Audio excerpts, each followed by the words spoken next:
югалтуны ничек кичерергә? Югалту безнең психологик сәламәтлеккә нинди йогынты ясый? Югалту турында әйткән вакытта без күпчелек очракта якын кешене югалту турында фикер йөртәбез. Ләкин психологиядә югалтуның берничә төр дәрәҗәсе бар.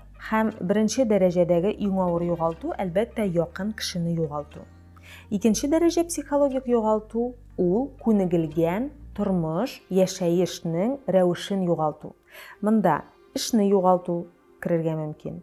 Аралашкан даирәне югалту керергә мөмкин.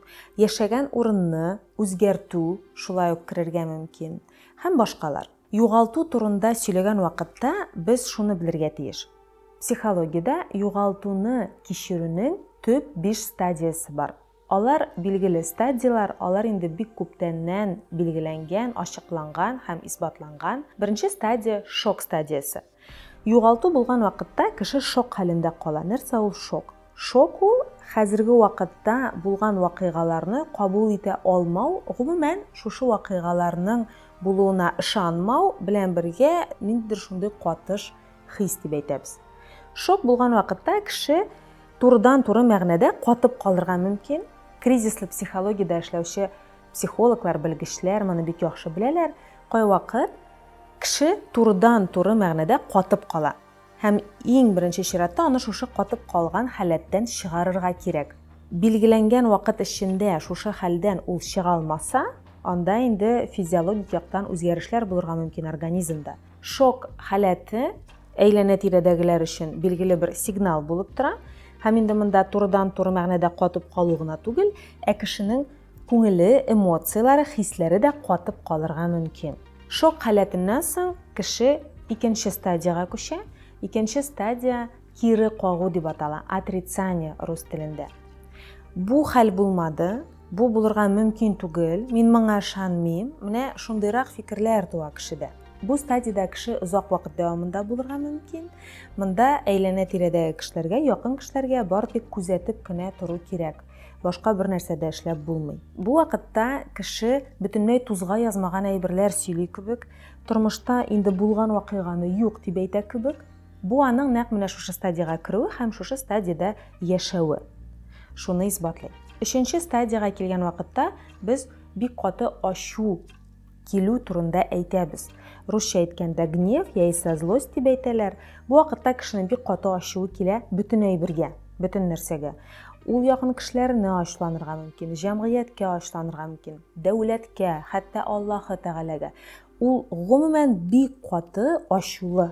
Һәм менә шушы ачулы стадияга чыгу инде кешенең үзенең тормышта булган вакыйганы бер кадәр аңлавы турында дәлилли. Чөнки ачу эмоциясе, ул бик көчле эмоция, бу вакытта кешенең көче барлыкка килә. Аның көче барлыкка килә, нәрсәдә булса эшләргә аның энергиясе барлыкка килә. Һәм әлбәттә ул аны кая юнәлтергә белми, ул ачуланып йөри. Бөтен дөньясына, бөтен кешесенә ул бик ачык чагыла, күренә аның сүзләрендә, аның эшләрендә. Һәм ачу стадиясыннан соң кеше депрессия стадиясына килә. Без моны клиник депрессия дип әйтмибез, клиник депрессия белән бутарга кирәк түгел. Ләкин кеше бар нәрсәгә дә битараф. Тормышта нәрсә генә булмасын, нинди генә вакыйгалар булмасын, ул әйтерсеңләп битараф булып кала. Һәм бу стадияда шулай ук кеше узак вакыт булырга мөмкин.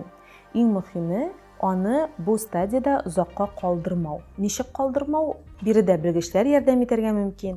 Яисә якыннары игътибар белән күзәтеп, менә бу кешенең шушы стадияда булуын белеп, күреп, әкрен-әкрен генә аны инде күнегелгән элеккеге тормышка кайтара да башларга мөмкин.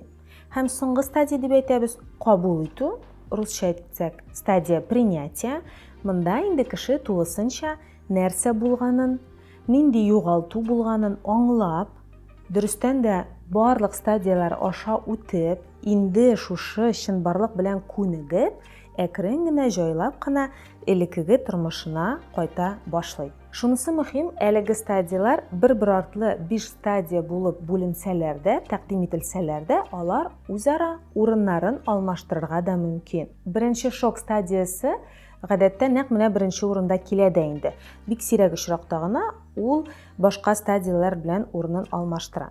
Алга таба барган 4 стадиялар үзара һәрвакытта да алмашырга мөмкин. Мәсәлән, мин нинди дә булса бик каты югалту, зур югалту кичерәм икән, мин иртән бик каты ачуланырга мөмкин бөтен дөньяга. Көндез инде мин җиңелчә генә депрессиягә китәргә мөмкин. Кич белән мәсәлән, мин бар нәрсәне дә кире куйгам. Юк, андый хәл булмады, булырга мөмкин түгел, кирәк түгел, кире кайтарыгыз һәм башкалар. Бу стадиялар үзара алмашып торсалар да, кеше психикасы өчен иң мөһиме барлык стадияларны да чиратлап үтү. Еш кына кайбер кешеләр билгеле бер стадияда тоткарланып кала. Бу тоткарланып калу кызганыч ки узак елларга сузылырга мөмкин. Мәсәлән, юк, бу хәл булмады дип, отрицание дип әйтәбез, отрицание стадиясында узак еллар дәвамында яшәгән кешеләрне күргәнем бар. Бу психика өчен бер дә әйбер түгел. Һәм инде әлбәттә, әгәр дә шундый хәлгә юлыгабыз икән, шундый хәлне күрәбез икән, монда кичекмәстән белгечкә мөрәҗәгать итәргә кирәк. Кешенең югалтуны, якын кешене югалтуны кичерүе төрле вакытка сузылырга мөмкин. Биредә кешенең үзенең шәхси эмоциональ халәте төп рольне уйный. Ләкин бу бер көндә түгел, бер айда түгел, хәтта ярты елда түгел, бу шактый күп вакыт. Якын кешене югалту төрлечә әйтәләр инде, ләкин ул каядыр тулысынча 2-3 елга кадәр сузылырга мөмкин. Шуңа күрә биредә иң мөһиме ашыктырмаска кешене һәм инде әкрен генә җайлап кына аны яңадан чынбарлыкка кайтарырга, реаль тормышка кайтарырга кирәк. Һәрбер стадияда безнең эчке дөньябыз өчен мөһим әйберләр бар. Шуңа күрә алардан курыкмаска кирәк. Әгәр дә сез үзегездә моны күзәтәсез икән, яисә якын кешеләрегездә, танышларыгызда күзәтәсез икән, әкрен генә җайлап кына ярдәм кирәк булса, ярдәм итеп, шушы барлык юлны үтеп, инде ахыр чиктә тулысынча югалтуны кичереп бетерергә кирәк.